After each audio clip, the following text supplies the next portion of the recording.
Bonsoir à toutes et à tous et merci d'être avec nous dans le programme du soir sur New World Info. Dans le décryptage de l'actualité, ce soir, on va parler du Rwanda et du génocide de 1994 avec ces nouvelles révélations sur des commanditaires Hutus de l'attentat déclencheur. On évoque donc le sujet avec Mamadou Diouf, notre éditorialiste. Bonsoir Mamadou Diouf.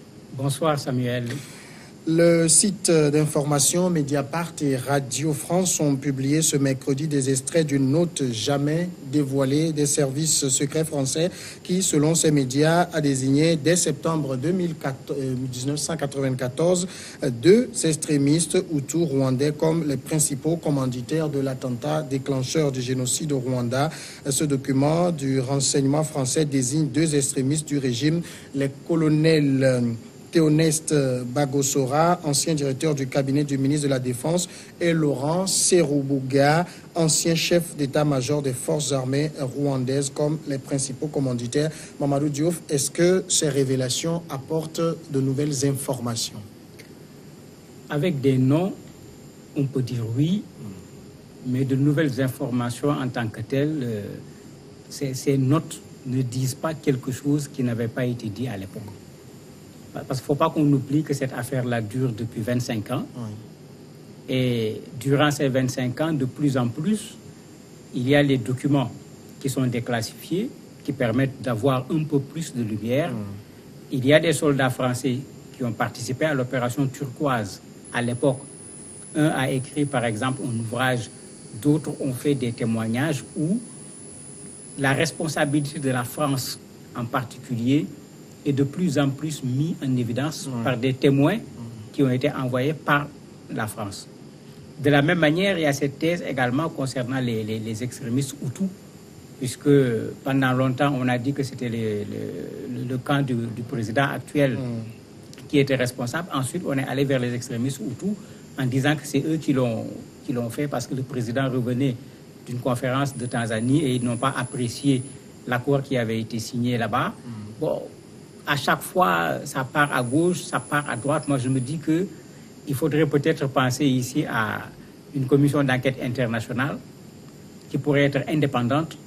Et c'est peut-être cette commission qui pourra nous dire la vérité. Parce que depuis 25 ans, on nous fait valser d'un camp à l'autre pour ce qui concerne la responsabilité de ce génocide. Est-ce que les révélations de ces deux journaux semblent vouloir dire que la piste n'est plus à chercher du côté de la France, mais du côté rwandais?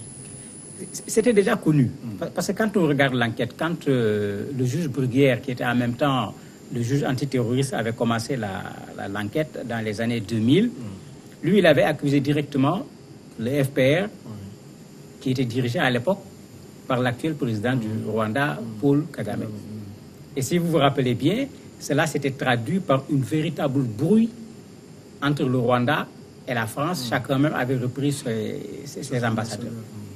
Mais c'était clair au départ, pour lui, Kagame est impliqué, directement ou pas, il fait partie des responsables, c'est son groupe qui est responsable de l'attentat.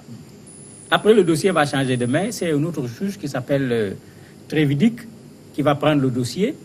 En 2006, lui, il dit non, avec l'expertise balistique qui a été faite, les experts disent que le missile est parti du camp Kanombe, et le camp Kanombe est le camp où se trouve la garde présidentielle elle-même.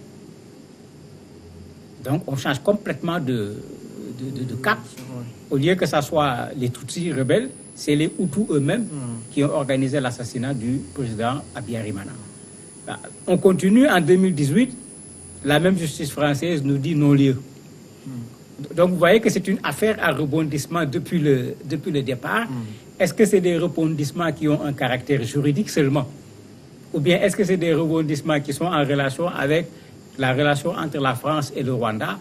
Il y a de quoi se poser la question parce que parfois, il y a de ces coïncidences entre ces revirements et la réalité politique qui font penser que l'affaire ne semble pas être seulement une affaire de droit, mais peut-être il y a encore des éléments d'information qu'on ne veut pas que les gens connaissent parce que la responsabilité de la France semble être ne serait-ce que partiellement engagée dans cette affaire. En dehors de la France et du Rwanda, est-ce qu'il y a eu une commission d'enquête impartiale internationale qui a fait un travail sur le sujet?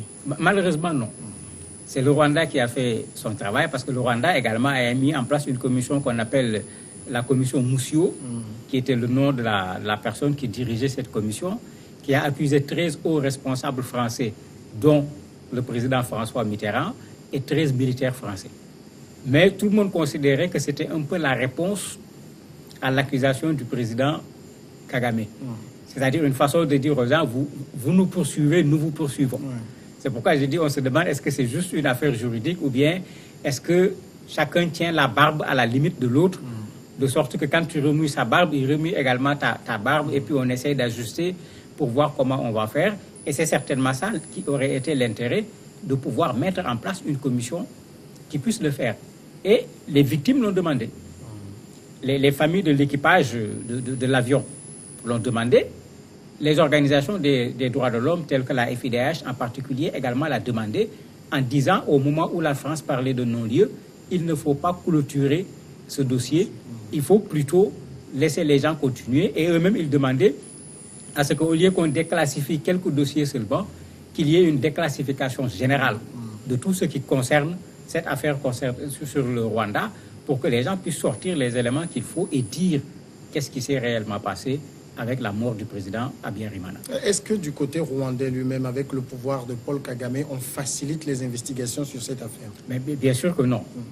Non seulement on ne facilite pas les investigations, mais à chaque fois que la France a fait un pas, on a entendu le Rwanda réagir. De sorte que quand on a vu l'ancienne ministre rwandaise des Affaires étrangères, Louise, devenir secrétaire général de l'OIF, tout le monde se posait des questions parce qu'on sortait d'une relation où la France et le Rwanda, c'était du tic au tac. À chaque fois que l'un disait une chose, l'autre réagissait immédiatement, de sorte que jusqu'à présent, même les relations diplomatiques n'avaient pas été rétablies entre les deux pays à cause de cette tension qui existait entre les deux pays. Et la source de la tension, c'était ça. Des Rwandais considèrent que la France a une responsabilité indiscutable dans cette affaire. L'exemple qu'ils donnent, le camp dont je parle se trouvait à quelques 500 mètres des positions françaises. Ils disent que quand il y a eu l'attentat, au lieu que les soldats, puisque ce sont des soldats, ils savaient d'où venaient les tirs, au lieu d'aller là-bas pour savoir qui a tiré, les soldats se sont mis à chercher les boîtes noires de l'appareil, alors qu'ils étaient à côté.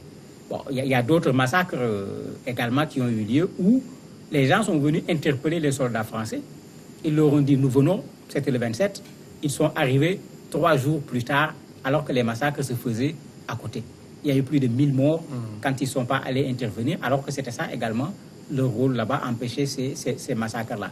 Du côté de la France, c'est la même chose.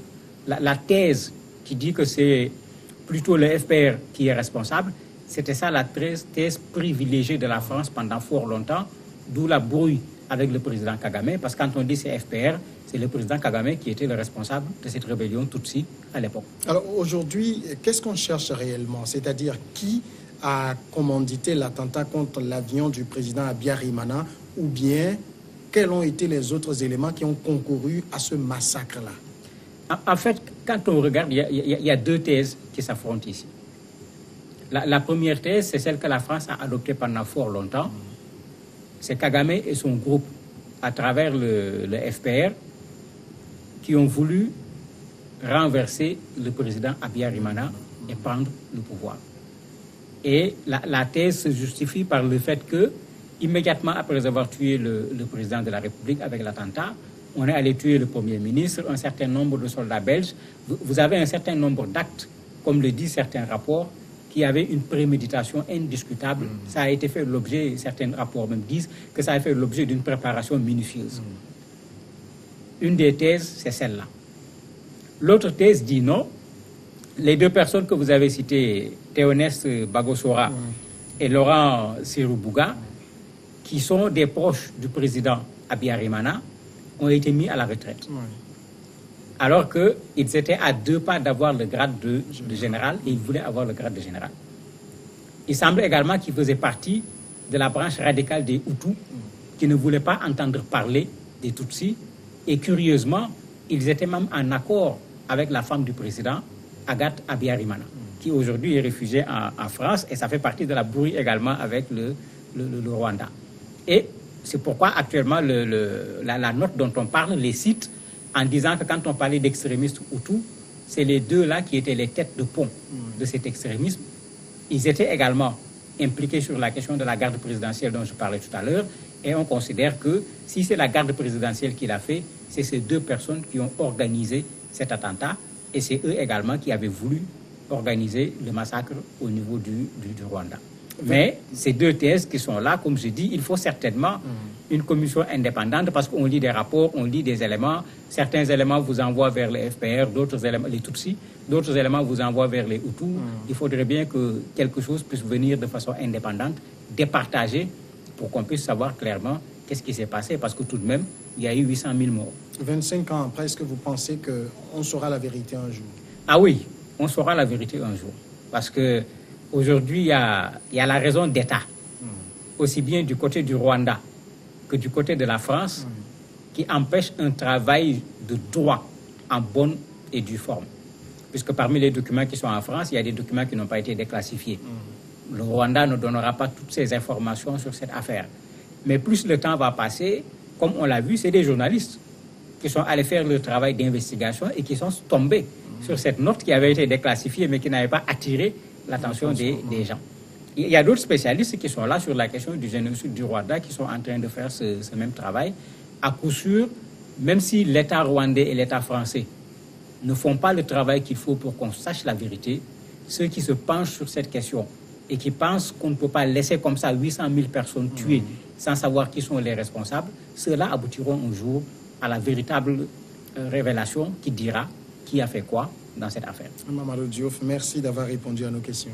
C'est moi qui vous remercie. Nous allons marquer la pause et après on va passer à l'invité de cette soirée.